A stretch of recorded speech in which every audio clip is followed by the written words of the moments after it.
Fanampiana ho an'ny sekoly tsy miankina toy izay efa manana famatsim-bola hafa ihany no misitraka azy.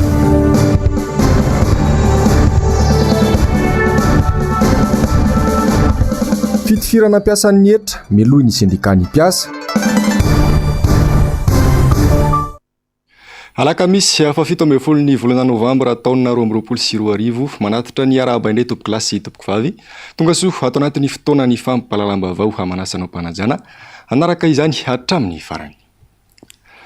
Vinavinaina ho enina amby 3.740 miliara ariary amahery ny teti-bola ho kirakiraindreo androm-panjakana sy ministera isan-tsokajiny ho an'ny taona 2024 izay dinihana eny amin'ny anteny miram-pirenena amin'izao fotoana izao. Isan'ny pakady anatin'izany teti-bola izany ny fanafoanana ny tatao-ketra ho an'ny fiara-vaovao sy ny simenitra mandeha ankoa anefa ny resaka fa mety averina ho tataovi-ketra ny solika manoloana izany dia ampiakatra ny tahampanitran'ny vahoaka malagasy ny firafitrio teti-bola mpanjakana ho amin'ny taona 2024 io ho ny Paitoekarena Serge Zafimahova androany tsy lahara-pamiana ho izy ny fanafoanana ny TVA ho an'ny fanafarana fiara sy ny simenitra fa ny fanafoanana ny TVA amin'ny sehatra ny fambolena no tokony natao. Azery Mainmenjanahary sy Tahirina. Mahatratra eny amby 3.740 sy iray alina miliara ariary mahery ny teti-bola mpanjakana ho an'ny taona 2024 raha ny hita sy ny paritaka ao anatin'ny tranokala ny ministera ny fitantanam-bola mpanjakana. Voarakitra ao anatin'ny ity volavolan-dalana ity ihany koa ny ampiakarana ho 4,900 ny tany arikarena fahobe ho an'ny taona 2024 izao. Ho sarotra nefa izany raha izao zava-misy ny fomba fiady ny fanjakana izao koa ny Paitoekarena Serge Zafimahova. Zavatra misy fotsiny ny TVA zany ny tena mampidi-bola be indrindra zay vao miditra ny impôt sur le revenu zany hoe ny hetra alohan'ny orinasa mivatana. Ny impôt sur le revenu zany eo amin'ny raha raisitsika zany ny loi de finance miatra amin'izao fotoana eo amin'ny 3,900 fa ao anatin'ny vinavinany zareo miakatra zany ny pression fiscale satria lasa eo amin'ny 7,900 eo ny everiny zareo zany fa ho ampidirina amin'ny hetra ho an'ny orinasa zay mandoa mihoatra ny 400 millions d'ariary de chiffre d'affaires. Ny impôt synthétique zany mampidi-bola tamin'ny raha raisitsika zany ny loi de finance 2024 dia nampidi-bola teo amin'ny €2,900 dia raha ny projection zareo amin'ny ho avy dia €2,970. Zany hoe hiakatra daholo zany ny pression na aty amin'ny impôt synthétique ary zany na dia kelikely kokoa ary izy par rapport amin'ilay orinasa lehibe. Ny ampahany betsaka amin'ny volam-panjakana io dia famatsim-bola avy amin'ireo mpiara-miombona atoka vahiny avokoa. Tsy ampiatsasa manilany no iantsoroany fanjakana. Ny aba sy ny hetra moa no tena mampidi-bola ho an'ny kitapo-bola-panjakana. Raha ny zava-mitranga nefa dia isy fanafanana ireo aba sy ny hetra ho an'ny fanafarana fiarakodia vaovao sy ny simenitra ary ny solika kosa no ho tataova-ketra indray. 2,75% fotsiny ao anatin'ny hetra kapobeany ny impôt synthétique. Raha anao geste izy dia any izy ny tokony anao geste. Ohatra hoe zay olona rehetra miditra amin'ny sehatra famokarana tsy mandoa hetra aloha amin'ny taona ho avy. Ny mahagaga tsisy mihitsy ny fanampiana ny sehatra fambolena fa secteur ohatrany hoe fanaovana trano, tomobile farany, zavatra ohatran'izany zany ny ampiany zareo, mamay any zareo anampy. Ary ao amin'ilay ANDB ny hetra malagasy TVA zany ny tokony le TVA récupérable zany tokony tonga dia foanana. Zany hoe tokony tsy asaina mandoa TVA ry zareo satria ny TVA ny zareo ohatrany hoe manao avance fotsiny zany amin'ny fanjakana dia rehefa avy eo récupéren'le orinasa. Zay zany le TVA récupérable. Iamafy ny krizy azon'ny malagasy atsoatsy ho hiatrany Serge Zafimahova. Raha ity volavolan-dalana ity manko raha ny fanazavany any dia ho sarotra ny anosehana ireo orinasa ato anatiny.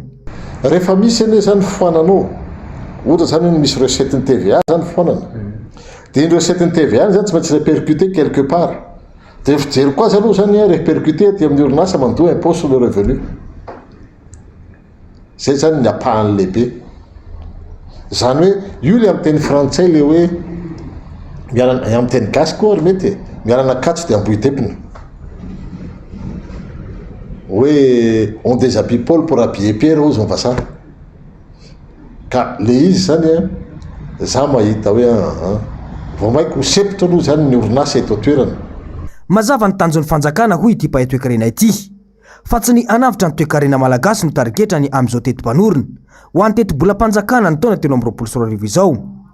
Manodidina ny 220 ka hatrany amin'ny 530 ny vola no lanian'ny fanjakana ho an'ny ity taona 224 ity raha varo amin'ny 300 kosa tamin'ny taona 124.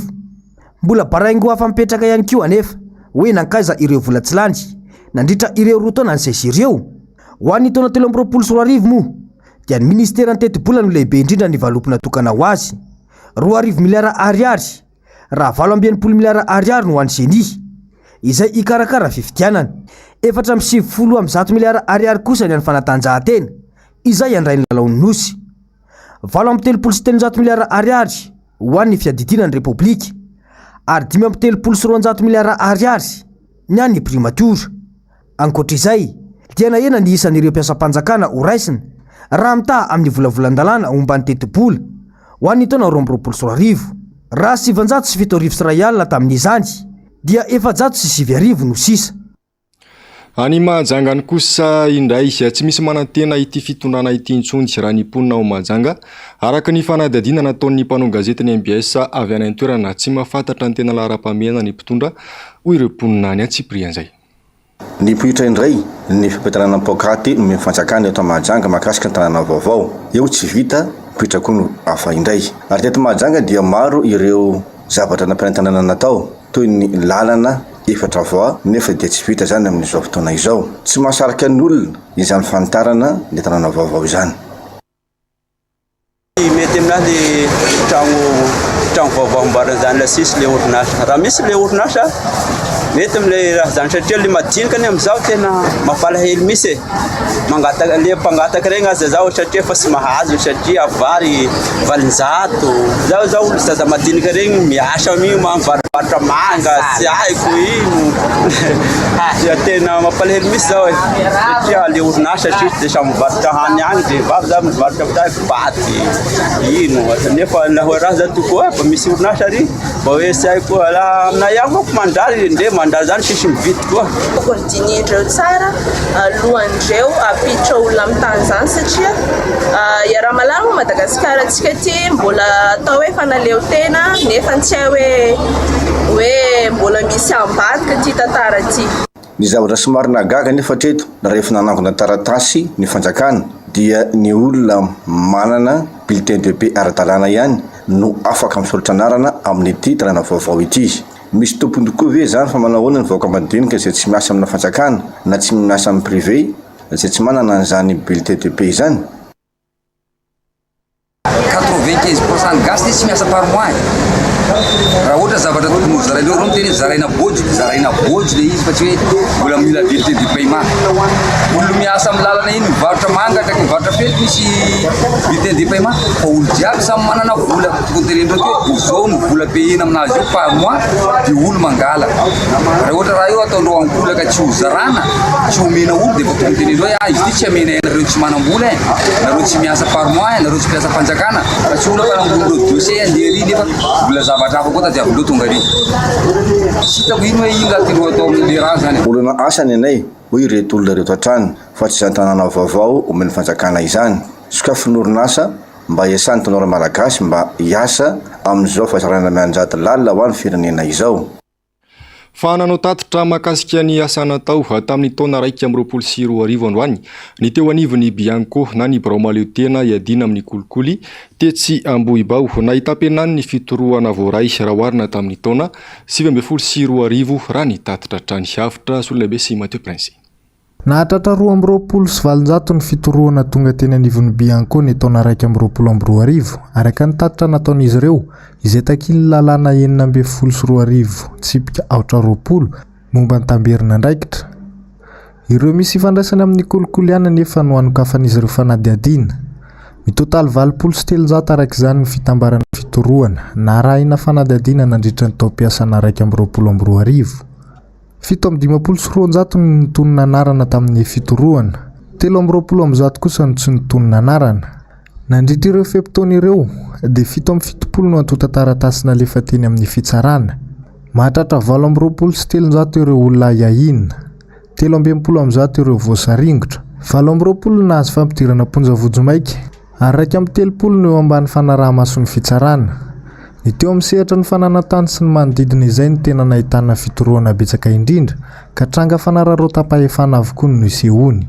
Ny rao maleo tena iadina amin'ny kolokolo sampanantananarivo koa dia nanomboka na tanteraka an'ilay CJ sy ny ZEL tamin'ny taona 2024 iny ho famerenana ny fananana azo tamin'ny tsy ara-dalàna izay voalaza amin'ny 10 volana 2019-0015 ny volany giazana tamin'izany 2024 izany dia mitentina any hoany amin'ny 900 lavitrisa ariary. Raha ohatra ka fakafakaina ihany koa ireo sehatra izay voakasiky ny fanadihadiana ka naterina teny amin'ny fitsarana dia otrotran'izao raha ohatra ka alahatra ireo zavatra ireo. Ny ataony voalohany ato ahitatsika ny fananantany izay 900. Anisany betsaka ato raha jerena ny resaka hoe fanararatana fisahanana asa izay 720. Fa tsara ho marina dia izao, ireto fandikan-dalàna mikasika ny ady amin'ny kolokolo rehetra rehetra rehefa misy na hoe miseho eny amin'ny sehatra asa fanjakana eny dia matetika misy foana ny resaka fanararatana fisahanana asa. Ohatra, anisan'ny tena misy sy misongadina ny resaka fanodikodinana fananam-panjakana, ireny resaka détournement de deniers publics reto 20 reto. Fa raha vao misy resaka détournement de deniers publics zay dia misy ny resaka fanararatana fisahanana asa miaraka amin'izay zavatra zay. Ny biany koa dia manana paikady entina iadiana amin'ny kolokolo mazava tsara, miisa 3 izy ireo, ao ny fanabeazana, ny fisorohana ary ny fampiaran-dalàna. Maro ireo sehatra na teny anivon'ny sekoly, fikambanana sy ny firaisamonim-pirenena ary eny anivon'ireo birao-mpanjakana maro ny nametrahana rafitra na ivitoerana entina iadiana amin'ny kolokolo araka ny tatitra trany. Fanontaniana petraky ny rehetra amin'izao mikasika ireo sokajian'ny olona ho trondro vaventy izay tsy hainoana tohina hatramin'izao. Aiza ho aiza ny fandraisana andraikitra sy ny mangarahara amin'ireny fanadihadiana mafana amin'ny sisy ireny hatramin'ny taona nijoroana ity fitondrana ity. Nibahana kokoa tao anatin'ny fandarana miara-manonjy androany ny toe-karena makasika indrindra ny orinasa jirama sy ny famokarana amin'ny ankapobeny. Nanao ny famotinana ny fandarana tamin'ity androany ity Ravy Razafimahenina sy Andry Rakotomalala. Tompony mangatakatiny ny malagasy raha ny zava-misy ankehitriny no jerena, miasa hirana ny kamarony ka ny vahiny no mitady anjaka tokana eto amin'ny firenena, raha tsy izany ireo malagasy mpanambola toy ny olona akaiky ny mpitondra sy ireo mpandraharaha vaventy eto amintsika. Atany Etsiroa, saika vahiny no ao ambadika izany, ireo mpandraharaha lehibe no mipody ny fanondranana sy ny fanafaranentana, ankapotiny sisa raha misy amin'ny arena atao anatiny ho an'ny malagasy raha tsy misy manondrana tsokosoko. Firy amin'ilay malagasy mba afaka misitraka hoe ny fanaka ao atokantrano dia palisantra, misy karazana azo eto Madagasikara. Zay nge ny teneniko itsika ny angaran'Andriamanitra e. Fa ny azo mahazatra atsika ohatra ny eto Antananarivo dia pay azo alatsotra, fa vitso ya ny tena afaka misitraka an'ilay arena an'ilay malagasy, ny ambony tany, ny ambany tany, ny anaty ranomasina, any anala rehetrarehetra any, plus ny rivotra ianantsika. Kanefa ianao na cure-dent raha faranao fa tsy mahavita le malagasy satria tsy omenao opportunité le malagasy ka. Dia ianao ve dia mihevitra fa vendrana be le malagasy fa vao mainka avendranina le malagasy, tsy mba omena azy mihitsy le fahafahana mokatra zavatra, pepona lava le malagasy. Isika nge manana iziny na kartoserie any Moramanga e.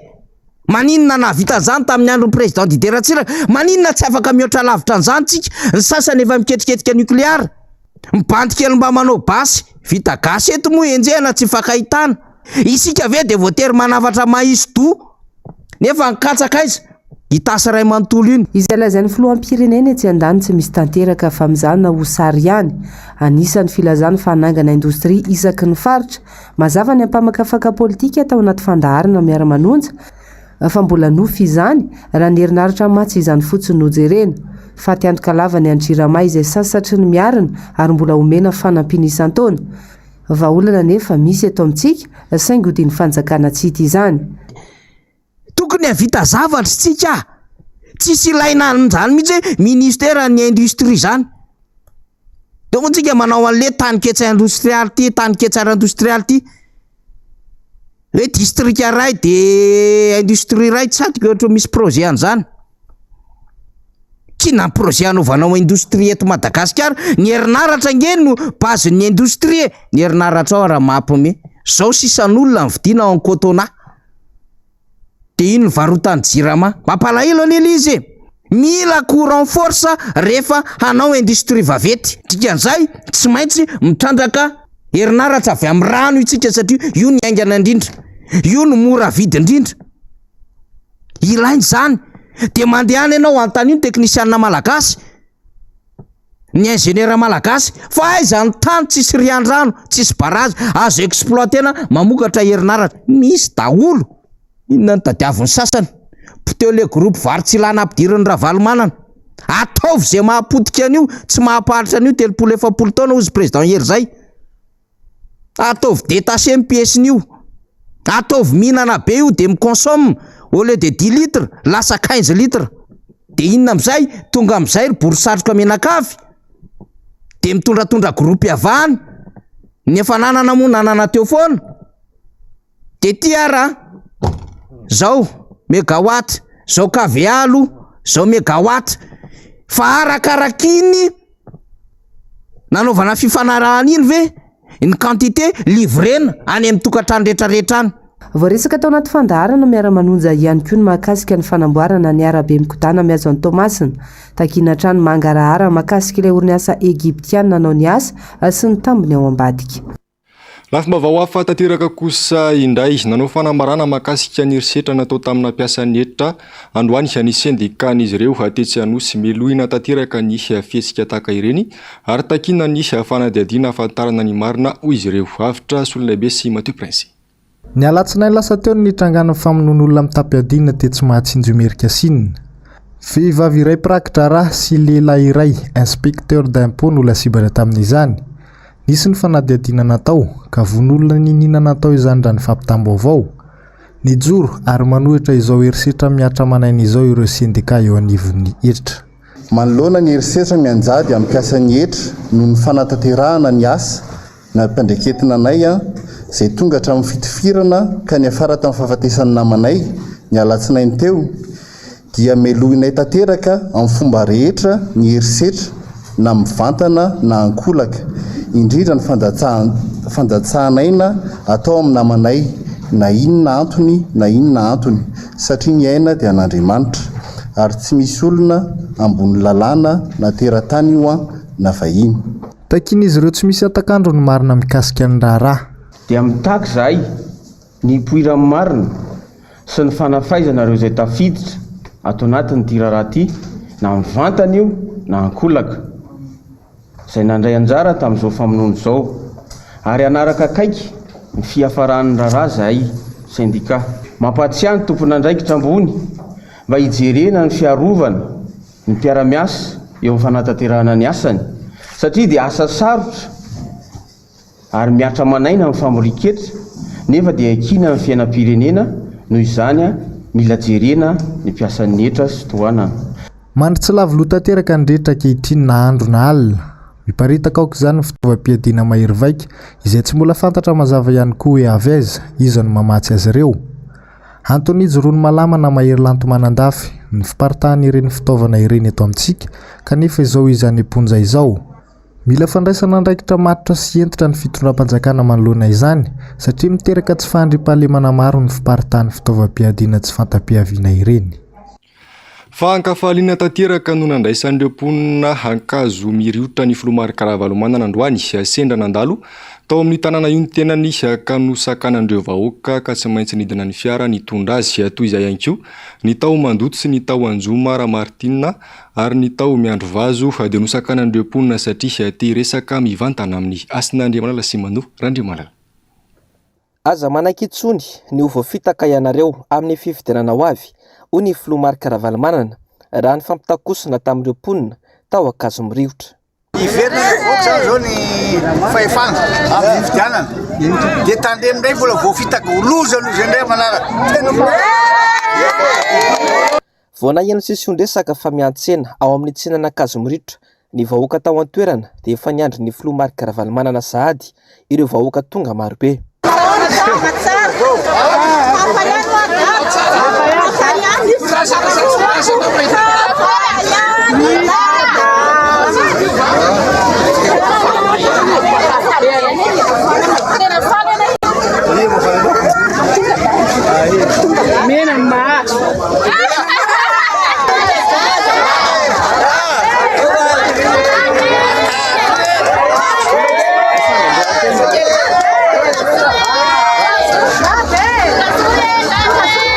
Vao nandalo tao mandoto indray ny filomarika Ravalomanana dia nosakànandreo mponina indray ka dia raikitra indray ny fifampiresahana teto.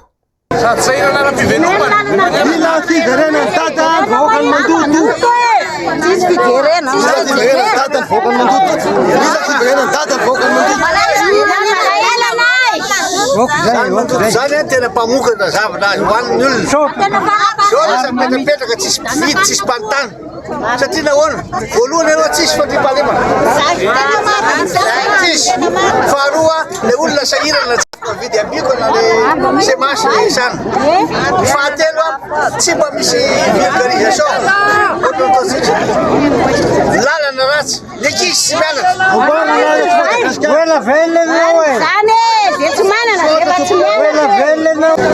Ny nergatia alone mahasoa fa tsy mahafinaritra. Alone mahasoa fa tsy mahafinaritra. Ny mahasoa vaina veloma malagasy. Io magnaramarana pertura tsara hoan'ny kiabuko. Tsara kiabuko magnara-penitro. Fanantenana goavana ho an'ireo mponina tao Anjoma Ramartina kosa ny nahita ny filomarika Ravalomanana. Izy ireo izay velotaraina satria foy ireo andiha malala ary ireo mponina no miara-misalahy mamono ireo zana-balala ireo. Ny mpitondra kosa tsy hita ny fandraisana ndraikiny manoloana ity loza efa miatra ity. Hitako hoe manao akory fa simba lalana ireny 34 tsisy fanamboarana. Fandriampahalemana. Manao na raha telo. Zay tena maiky zay. Satria fa tsy ny aina tena. Ratsy fandriampahalemana ty. Ratsy. Lendahoana lela zay la misy mamono ankizy any amin'ny baba io zava-quazy. Ampalelo olona. Faharoa le tena tsy fisiny haniko hoaniny le olona. Satria tsy mihinan-kanina le olona jereny fotsiny le zaza. Maika be zany hoe tsy maintsy mihinana sakafo. Tsy afaka mamokatra nefa ny olona raha ohatra ka mbola tsisy fandriampahalemana. Manaraka zay dia tsy maintsy atao zay ampianarana andreo ankizy ireo.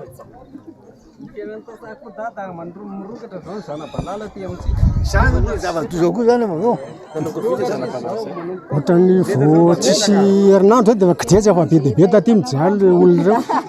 Masom-boly andreo zezika problemandreo olona ireo. Za vahiny avy Antananarivo fa ireto tena mijaly ireo zezika tena mampijaly andreo olona ireo. Raha pitso ny tsena eto za rehefa misy varotra zezika eto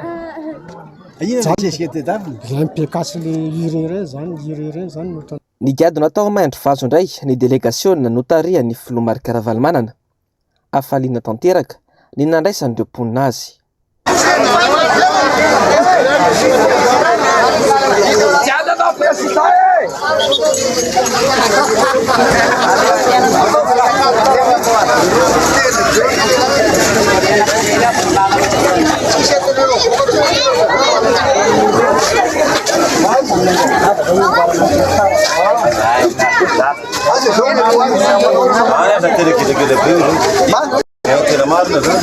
zao milamina zao fa partina Morondava iny tena tsy milamina. Lo maleko zany tsy milamina.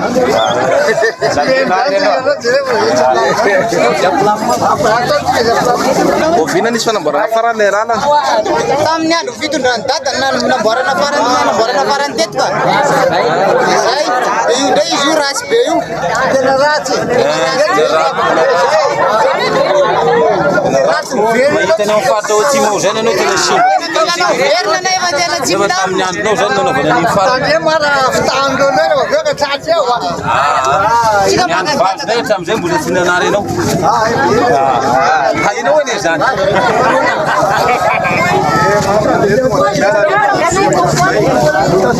Ny hita sy tsapa aloha na ny avaratra na andrefana na atsimo dia samy andrandra mafy ny fiverenan'ny filoha Marc Ravalomanana eo amin'ny fitondrana avokoa ny ankamaroan'ireo malagasy. Tsy vitan'ny faniriana fotsiny nefa izany fa mitakasa ka anisan'izany ny fahamelona tanteraka ao amin'izao katoky ny fifidianana izao mba tsy voahodikodina intsony ny safidim-bahoaka. Fa tsy misy mandeha amin'ny laony ny fitantanana ny fokontany ao manakambahiny amin'izao fotoana izao fa tsy manana fahaiza-manao sitrakefa amin'izany ny sefo fokontany anotendren'ny solombavambahoaka avy amin'ny fitondrana eny amin'ny boriboritany faharoa mitaka tsy misy fepetra ny anesorana io sefo fokontany io amin'ny toeran'ny mponina kanao fihetsiketsehana manoloana ny barapokontany tamin'ity androany ity andomiaratina sy tahirinena no hananao ny fanadihadiana. Tsy mbola mivany ny olana eny amin'ny fokontany manakambahiny hatramin'izao. Ratsaifiny, nametraka olona hitantana fokontany tao an-toerana ny solombavambahoaka IRD voafity teny amin'ny boriboritany faharoa. Tsy nahavita nanohitra izany anefa ny mponina nateo aza ny hetsika nataon'izy ireo. Taty aoriana, rehefa nandray ny asany ilay sefo fokontany, mipoitra tsikelikely ny tsy fahaiza mitantana. Tsy voafehiny mihitsy ny fitantanana na izany ny fitondrana ny mponina na ny ara-taratasy raha nambarana ireo mponina izay nanao hetsika manoloana ny biraom-pokotany. Ohatra kaiky amin'izay zao tamin'ny sabotsy teo dia nanentana vahoaka ry zareo hoe hanao fanadiovana fao be dia tsy nisy nanao ny olona 750 isan-jato mponina tsy nanadio. Rehefa tsy nanadio reo vahoaka reo dia notakindry zareo iray alina isan'olona. Nan'ny rezidansa miovaova, ny sasany angalana 5,000, ny sasany angalana 500 serivo, ny sasany angalana 500. Dia izay tsy nandoa adidy tamin'ny taona voalohany taona iny tamin'ny mbola teo présidansal fa izay taty aoriana tamin'ny zareo dia tonga dia tenenin'ny zareo hoe 5,000. Tonga dia miakatrakatra tsisy noto mivoaka akory izany fa tonga dia zavatra ohatra izao zany résidence roa samy hafa zany reto. Ty anarana olona ty tokony hoe Rakoto Vao Josefa Volatina dia lasa Rako Vao Josette Volatina dia ohatran'izao soniany mivadika ohatran'izao dia ty koa ohatran'izay mivadika zany ny zavatra ataony dia ny zavatra misy raha miverina any amin'ny alehany le résidence dia asainy mandoha vola fandroany indray le olona. Ny président fokontany sy ny secrétaire mpiavana dia ny vadiny eto ambadimbadika eto miandrin'izay manome baikony any safy hoe izy menakavy daholo zany ao anatin'ny fokontany io. Ny rafozany, ny vinady vaviny, ny rafozany, izy menakavy daholo zany ao anatin'ny fokontany io Ankoatra ny tsy fahaiza mitantana, mampiseho toetra tsy mendrika amin'ny vahoaka ihany koa ity sefo fokontany no tendrena ity sy ny fianakaviany raha nambaran'ireo mponina.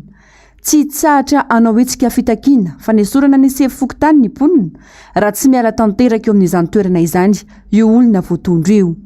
Farafaratsiny ianao rehefa mba tsy manam-pahaizana hoe tsy anona mba compétent amin'ilay fokontany manakambahiny. Zay angamba ny zavatra hoe mitondra olona ianao nefa vava. Ny vadiny tena manaraka amin'ny moto mihitsy menasy ny vahoaka izay tsy metimety aminy dia arahany ary tena misy vavolombelona maro ao fa izay vahoaka tsy manaiky fa grevy mandra-pialan'io ao zahay na roviana isan'andro zay dia tsy maintsy migrevy eto mila miala io tsy mety aminay vahoaka tsony io asory io fa isan'andro zay higrevy eto foana mandra-pialan'io. Zao ny zavatra misy eto amin'ny fokontany tena lasa fitadiavam-bola amin'ny fokontany manakambahiny. efa vao ambina mpitandro filaminana ny fokotany tetỳ an-toerana androany tsy tratra tao amin'ny bureau-pokotany ny sy fokotany ka tsy nafana nahazo ny heviny manoloana ity tranga misy ao amin'ny fari-piadidiana ity toy izao manaraka izao no nyresaka ny fanaovana tamin'ny tompony andraikitra tao amin'ny fokotany rehefa angataka fionana tamin'ny sy fokotany izay tamin'ny alalany sary miafina le izy no tsy afaka mamaly an'ireo satria ny antony izao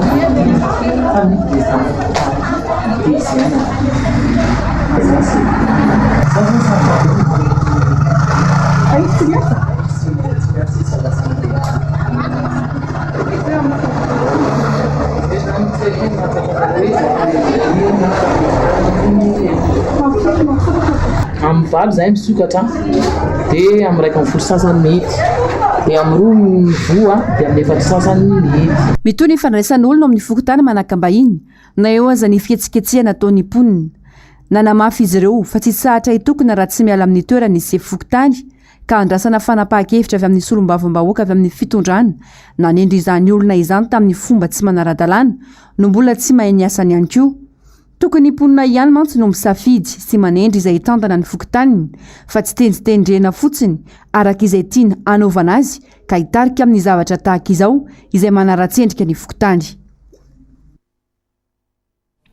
Eo amin'ny pejin'ny fampianarana kosa indray tsikaritra sahady ho ny filohan'ny fikambanan'ireo sekoly tsy miankina eto Madagasikara fa misy fitanilana ny fizarana ny fanampiana ataon'ny fanjakana ho an'ny sekoly tsy miankina. Misy amin'ireo sekoly manana famatsim-bola manokana no sady mavelo tena tsara kanefa mbola misitraka izany raha toka betsaka no sahirana saingy tsy tafiditra anaty lisitra Germaine Menjanahary sy Tahirinena.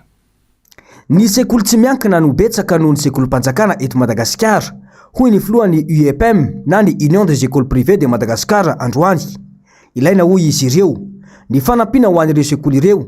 Saingy ny olana dia ireo efa manana mpamatsy vola any ambadika ihany no misitraka ny fanampiana fa tsy ireo sekoly manabe ny zana-bahoaka eny fotony izay hita fa tena sahirana. Raha tena te hanatsara ny fanabeazana eto Madagasikara tokoa ny fanjakana hoy izy dia mila jerena akaiky ny pitsopitsony amin'ny fisitrahan'ireo sekoly tsy miankina izany mba tena hipaka amin'ireo tokony antefany. Efa irantsika malala fa efa mivoaka amin'ny direction nationale zay mahazo an'io ary ho anay moa zany dia tsotra sady mazava ny teneninay mahakasika zany fanampiana zany hoe ataovy mangarahara ary omeo an'izay tokony omena anazy le izy fa tsy miavo ihany no vanana. Ny tiana ambara zany manoloana an'io misy ny sekoly izay hita fa tena sahirana manoloana ny fanabeazana eto Madagasikara. Tsy teny matetika moa fiteninay foana hoe misy toerana école eto Antananarivo mbola 7,000 ariary ny écolageny. Zany hoe raha zany 7,000 ariary zany tompoko tsy mahasana ny fampandrosoana ny fanabeazana zany ary hita zany fa tena hoe fitiavana sy fitiavana zany. Zany hoe le olona tokony hisitraka an'io tokony omena an'io fa tsy ny sekoly tsy tokony hisitraka an'io satria araka ny teneniko teo misy sekoly zay efa misy zany hoe ao anatin'ny fikambanana zay misy anazy izy efa misy misy loharam-bola afaka mpandrosoana ny sekoly fa misy sekoly tompoko dia izy ihany miantenany zay hita fa tena sahira nefa manao ny aintsio zavatra ho fampandrosoana ny fanabeazana eto Madagasikara. Tsy mahasana ny filan'ny sekoly akory ilay fanampiana ho hiatrany ny fanazavana saingy tsy vao androany anefa no efa nitakiny anaovan'ny fanjakana izany izy ireo saingy io sady no olana mitranga ankehitriny. Ny école privée mbola verina ny école privée eto Madagasikara tompo dia betsaka ary tena manatombo be ho an'ny école noho ny école mpanjakana. Zany hoe raha io zavatra hitantsika io zany aloha dia tsy mahasana ho an'ny sekoly tsy miankina manerana Madagasikara. Averina ny pourcentage ny EPP sy ny école ty amin'ny privé no mitovitovy ny isany fa raha vao miakatra collège tsika dia efa manodididina ny 60% ny école eto Madagasikara ny collège privé.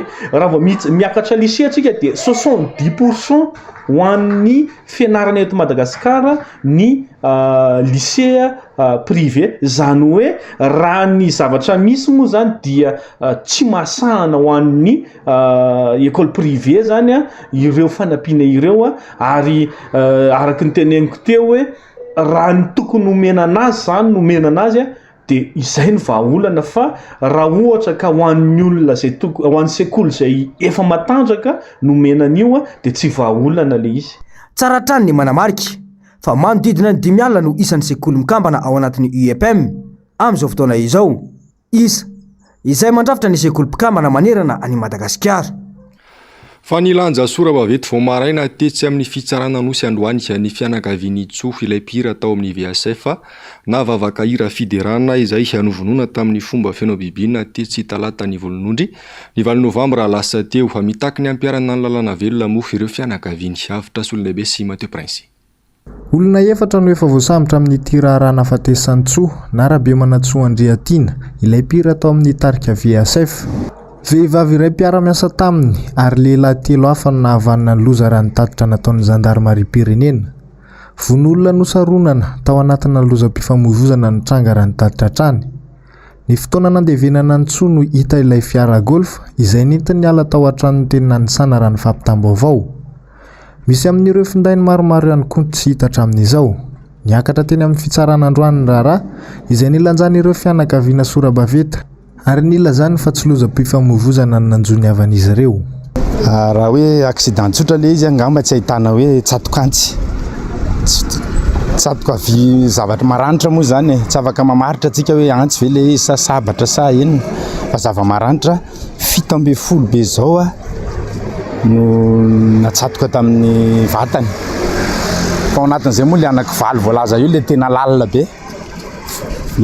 Tena lalina zany 9 ary ankoatran'izay afana manamarina hoe tsy accident le izy dia ny tsinainko ary miboraka misy tsatokantsy ary raha ohatra tsotsotra koa mba afahana mamaly an'izay hoe tsy accident velively le izy. Raha maka ohatra tsotsotra zao tomobile ninjerany 4 roues en l'air 4 roues en l'air dia eritrereto raha 4 roues en l'air le tomobile pneu zany ambony tokony aty amin'ny plafond zany ny feno raha fa tsy any amin'ny plafond ny feno raha fa any amin'ny le hitsahana zany ny feno raha. Nahitana raha tao anaty malina dia avy eo mitete makany aloha comme devant eo amin'ny seza ipetrahan'ny mpamily ary ny fanamarinana moa raha ny tany atoerana vitesse point mort le tomobile Rexton zay navarina niaraka tamin'ny tao anaty antsana ny talata ny alatsinainy ariva. Ny alatsinainy ariva zany niala tao an-trano ary misy miara-mipetraka aminy moa zany taizany. Izy moa zany mipetra-drery dia taizany izy sy ilay taizany miara-mipetraka ao. Dia taizany io no nilaza hoe niala teo izy ny arivariva après midi dia teo no nahitana azy farany talohany nahitana ny fadiny tany Ambohimanarivo moa zany. Fampiarana ny lalàna sazenjana no angatahin'ireo fianakaviana. Ny antson'ny tompon'andraikitra rehetra ihany koa izy ireo amin'ny tsy fandriam-pahalemana sisilany amin'izao fotoana izao.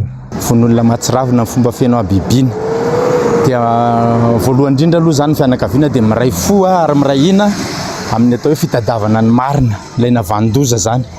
Fa roa manarak'izay mangataka ihany koa zay ho an'ny fitsarana zany zay meliko eo zay navandoza mba hampiarana ny lalàna faran'izay enjana satria von'olona miaro abibiana zany angambany dia farany moa manaitra ny sain'ny tompon'andraikitra koa eo amin'ny resaka fandriam-pahalemana. Fianakaviana moa zany io tsovo io mety hoe zay ny anjarany fa mba tokony hojerena akaiky ihany koa tompoko ho an'ny fitondram-panjakana mahakasika ty tsy fandriam-pahalemana ty satria fa manerana ny Madagasikara le izy dia anairanay any tompon'andraikitra ara-panjakana mba jerena reo tompoko fa dia mampalahelo ny vahoaka satria ohatrany mamono biby mamono olona amin'izao fotoana izao. Niseho avokoa tamin'ity taona ity ny trangana tsy fandriam-pahalemana maro karazany teo ny fakana-keriny fa nilalina zazakely sy zazavavy fitifirana vahoaka sy fandoroana trano ataon'ny mpitandro ny filaminana fanendana sy vakitrano miaro von'olona matsiravina mitoy ary miamahazo laka izy ireny. Tsy hita mivaingana kosa ny fandraisana andraikitra mivantana izay ataon'ny fitondram-panjakana amin'ny alalan'ireo mpitandro ny filaminana raha ny zava-misy amin'ny ankapobeny nojerena. Any Tomasina ny kosa indray miamivoatra ny raharaha mahakasika ny tany izay anatanterahiny fiangonana katolika hopitaly any amin'ny toerana Androany dia nanao tafa tamin'ny mpanao gazety ny mpisolovava ireo olon-tsotra izay manana tany tafiditra ao anatin'ny faritra anatanterahina ity tetika sa ity Zeromenmenjanahary tahirinena. Tsy sasatra ao miantso ny tompon'andraikitra eo anivon'ny fiangonana katolika manoloana ny fibodona tany olon-tsotra ao Tomasina no nitetikasa ananganana hopitaly eo. Hoy ny mpisolovava n'Andriamatoa Rabe Jean Androany no mafisiny fa andefa taratasy ho any amin'ny filohan'ny fiangonana katolika ny tenany ary andefa izany ihany koa ho an'ny Vatican. Dia mety antanonareo fa maninona no tafiditra ny fiangonana katolika satria ity frère de Saint Gabriel ity raha ny fahalalako azy dia ONG katolika fa karana no tompony dia ny fiangonana katolika na ny marimarina kokoa ilay tompona ndraikitra ambony ao amin'ny fiangonana katolika no manao ny diligence etsero angalana n'ilay tany an'Andriamatoa be François. Am'izao tsika miteny zao zany na dia tsy misy taratasy mazava aza na manana zo mazava ny fiangonana dia manohy an'ilay asa eo amin'ny toerana io. Dia satria fiangonana ndraisantsika eto dia matsiaro any andiny vitsivitsy ao amin'ny soratra masina rehefa nantany Zakaiosy any Jesosy Kristy, rehefa nivanginy Jesosy Kristy Zakaiosy dia hoy Zakaiosy hoe tompoko ny atsasaka mifananako omeko an'ny malahelo ary raha misy zavatr'olona nalaiko tamin'ny fanambakana dia honerako avy efatreny zany rehefa mivanginy Jesosy. Ity le fiangonana izay everitsika hoe solotena an'Andriamanitra ety an-tany no maka mifanana amin'ny malahelo ohatra ny efa mivadika mihitsy zany ilay le zavatra tokony ho izy. Mihasarotra andraraha ao an-toerana ankehitriny raha ny fanazavana.